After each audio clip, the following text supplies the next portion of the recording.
I'm with Mikhail D'Arcangelo, Director of Marketing for ACR Electronics, and we're going to discuss modern safety gear technology. And starting off with EPIRB, it's essential that every boat that ventures offshore or even close shore waters should have an EPIRB. Correct. It's essentially your way of communicating with the Coast Guard when all other means of communication have failed. So simply by either throwing it in the water, because it has automatic water activation sensors, or simply flipping the switch. Your EPIRB will tell Coast Guard who you are, where you are, and that you need help. Our new GPS-enabled EPIRBs will get the Coast Guard to within 100 meters of you. The LED strobe light will help them find you at night, and it also has a built-in homing frequency, so whenever they're in the general area, that homing frequency will bring them right to you. People generally associate an EPIRB with the capsizing of a boat and somebody setting off for a rescue. But there are a lot of incidents that could happen in a boat that would cause your exit where you would need that. It could be electrical fire, you could have a main plumbing system go out on you that fills the boat up. There might be a time that you need to exit the boat. Where are we now with modern day EPIRB technology? It's, like you said, it's not always a boat capsizing. We have survivors that simply had a heart attack on boats and they're 50 miles out and they just needed to be evacuated from the boat as fast as possible. So with Mother Nature, you just never know. You're in a heavily populated area, coastal area. Let's say South Florida, for example. I'm 30 miles off. For whatever reason, I need to activate my EPIRB. Roughly how long will that rescue take?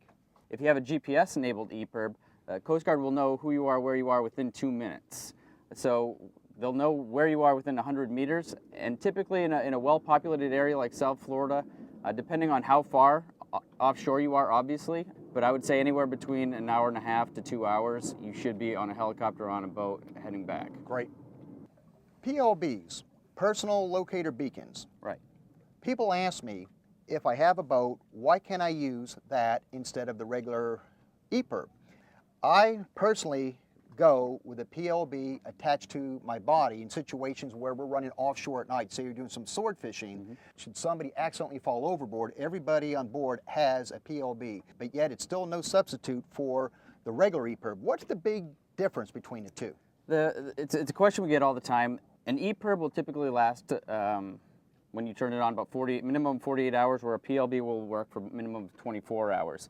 The big differences really are usability, and really how far offshore you're going. With an EPIRB, you know, it's really designed for the marine element. So once it's out of its bracket, you can simply throw it in the water and the water sensor will turn it on. If you have a Category 1 bracket and your boat goes down, that Category 1 bracket will automatically deploy the EPIRB, so you don't have to worry about actually going and retrieving it, and it'll start transmitting your position. With a personal locator beacon, you mainly have to deploy the antenna, press the on button for 1 second, and keep it out of the water. So up on your top of your PFD or in your hand out of the water. And so from a usability standpoint, the EPIRB is much easier.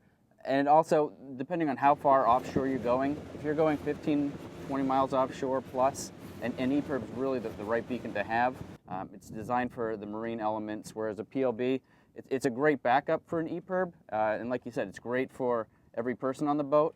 And it's also nice if you're going on someone else's boat and you don't know if they have an EPIRB to take on there. So the unthinkable happens. It's time to exit the boat.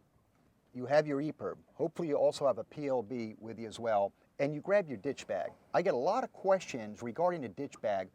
What are the basic essentials that should be in a ditch bag that would maximize the chances of you getting rescued in a good fashion? Yeah, I mean, the essentials of a ditch bag is everything you would need in one convenient location, so that's all you worry about. So, you know, we always recommend putting food rations and water in there, your pyrotechnics, your USCG approved pyrotechnics, first aid kits, your EPIRB, VHF radio, and any food and water rations would really be the minimum. And their size basically for the vessel that you're in. They could go from a compact size to, if you're on a large sport fishing boat, to a large ditch bag. Yeah, it really depends on the size of the boat and how many people are going to be on the boat. That way, you know, obviously the larger the boat, the larger the bag, because you're going to want to have more items in there and you're going to want that bag to float more. Finally, to make it all work, is you want your EPIRB, your PLB, your ditch bag, in a position where you could get to it within seconds. Correct. Obviously, you want your PLB in your life jacket that you're wearing while you're on the boat.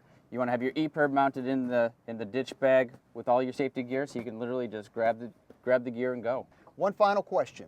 EPIRBs, how often do you change the batteries? You change the batteries around every 5 years. On the back of every EPIRB will have a battery expiration date, so just make sure you keep an eye on that battery expiration date. And then what we tell everyone is it's not really just a battery replacement, it's more like a tune-up for your car, because you're replacing all the gaskets, the O-rings, the hardware, making sure that EPIRB is good for another 5 years. I always scratch my head when I learn that people spend the kind of money they do on a saltwater boat and the money they do on tackle, yet a lot of them skimp on safety items.